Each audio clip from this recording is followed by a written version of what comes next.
Alassane Ouattara à nouveau en France pour des soins.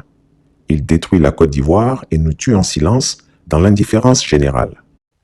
Alassane Ouattara, le commis voyageur international, qui, au cumul de ses séjours en France, aura administré la Côte d'Ivoire seulement par intermittence, à cause du temps qu'il passe dans l'Hexagone plutôt que celui passé dans notre pays. Ces médecins français ont signalé au service secret parisien la venue de l'octogénaire supermenteur pour des soins. Ils clament qu'ils ont demandé au vieillard de se ménager, mais rien à faire.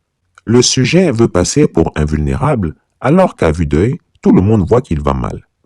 Tout son entourage a remarqué son manège qui consiste à prendre chaque 20 à 30 minutes des comprimés sans lesquels il s'évanouirait. Ce fait est vérifié. Si l'on observe bien, il est bouffi.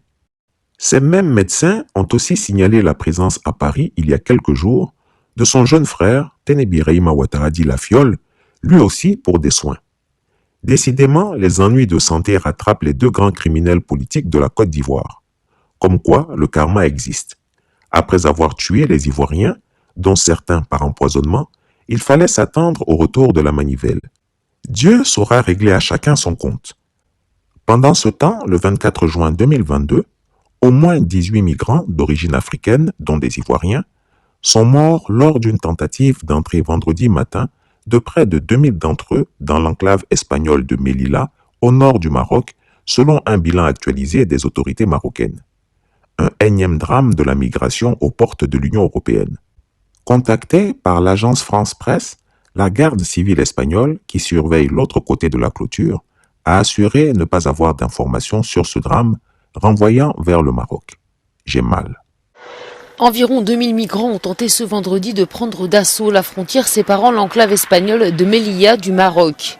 Au moins 18 d'entre eux ont trouvé la mort et près d'une quinzaine ont été blessés dans des bousculades et en chutant de la clôture de fer qui délimite la séparation entre les deux pays. Plus de 500 migrants, principalement des adultes provenant de pays d'Afrique subsaharienne, ont ensuite forcé l'entrée du poste frontalier avec une cisaille. 133 seraient parvenus à entrer dans Melilla selon les autorités. Près d'une cinquantaine de membres des forces de l'ordre ont été blessés, dont 5 grièvement. Situés sur la côte nord du Maroc, Melilla et l'autre enclave espagnole de Ceuta sont les seules frontières terrestres de l'UE sur le continent africain. Elles font régulièrement l'objet de tentatives d'entrée de la part de migrants cherchant à rejoindre l'Europe.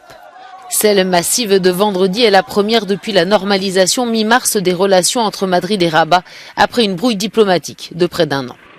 Je regardais ces images et ces vidéos infâmes et choquantes d'Africains et d'Ivoiriens, traités pire que du poisson fumé, et j'ai eu le cœur qui s'est serré. Je me suis senti mal. J'ai mal d'être impuissant. Je me suis mis à penser à la Côte d'Ivoire. Ainsi, un Africain ne vaut pas un Ukrainien en Europe. Et pourtant, nos dirigeants se prennent en amitié pour cet Occident si méprisant. Je me suis mis à penser à la Côte d'Ivoire, premier pays africain en taux de suicide selon l'OMS. À nos dirigeants, regardez ces images, résultat de votre incompétence et de votre incapacité, responsable de tant de désespérance, dont le résultat concret s'exprime dans ces actes de désespoir. Mourir juste pour immigrer, mourir juste pour fuir la misère, l'autre mort.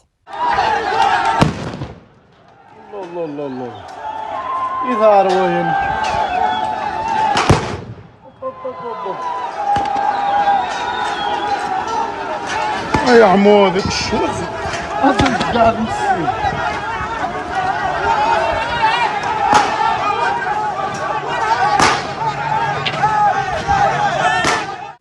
Malgré cela, le despote Alassane Ouattara se gargarise de ce que la Côte d'Ivoire est au bord du paradis.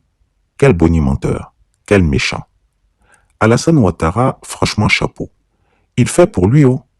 Face à un peuple abasourdi, le dictateur des lagunes fait ce qu'il veut. Jamais on n'a maltraité un peuple dans sa dignité comme le fait Alassane Ouattara. Imaginez un instant que les présidents Gbagbo ou Bédié nomment comme vice-président un cadre de la même région qu'eux, soit un Bété ou un Baoulé, avec Alassane Ouattara dans l'opposition. Eh bien, il y a longtemps que la Côte d'Ivoire serait en proie à une guerre civile. Mais l'octogénaire supermenteur fait pire et il n'y a rien. Regardez vous-même. Alassane Ouattara, chef de l'État, voltaïque. Kone Tiemoko Mélié, vice-président, nordiste. Patrick Hachi, Premier ministre, métis franco-atier.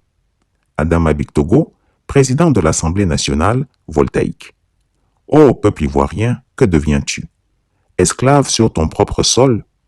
La communauté internationale, qui hier était prompte à vociférer aux moindres faits et gestes du président Gbagbo, garde un silence complice sur les forfaits de l'octogénaire supermenteur, l'encourageant tacitement à faire des Ivoiriens des esclaves impuissants.